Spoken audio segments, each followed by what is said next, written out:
మన దేశంలో ఎన్నో కులాలు, మతాలు, వర్గాలు, వర్ణాలు ఉన్నాయి. ఎన్నో మతాలు, కులాలు, వర్ణాలు, వర్గాలు ఉన్నాయి.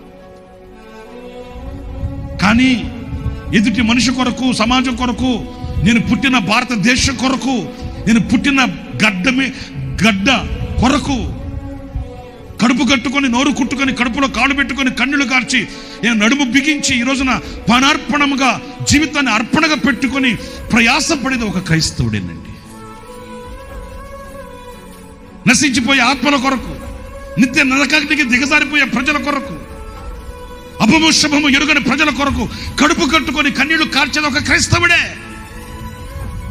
మీరు చూడండి, ప్రపంచంలో మీరు చూడండి, మన దేశంలో, మన ప్రాంతాల్లో చూడండి, ఎన్నో కులాలు, వర్ణాలు, వర్గాలు ఎంతోమంది ఉన్నారు. మనమేమున్నాం, అందరూ ఉన్నాం, కలిసికట్టుగా సంతోషంగా జీవిస్తున్నాం. కానీ నశించిపోయే ప్రజల మీద ఆవేదన ఒక క్రైస్తవుని గుండెల్లో కట్టొచ్చినట్లుగా కనబడుతుంది. ఎందుకంటే ఇది ఒక యాగం. ఇది ఒక క్రైస్తవుడు కొరకు బ్రతకడు. క్రైస్తవుడు దేశం కొరకు బ్రతుకుతాడు. క్రైస్తవుడు ప్రజల కొరకు బ్రతుకుతాడు. క్రైస్తవుడు ప్రపంచం కొరకు బ్రతుకుతాడు. క్రైస్తవుడు ప్రతిష్ఠింపబడి బ్రతుకుతాడు. ఇది ఒక యాగం.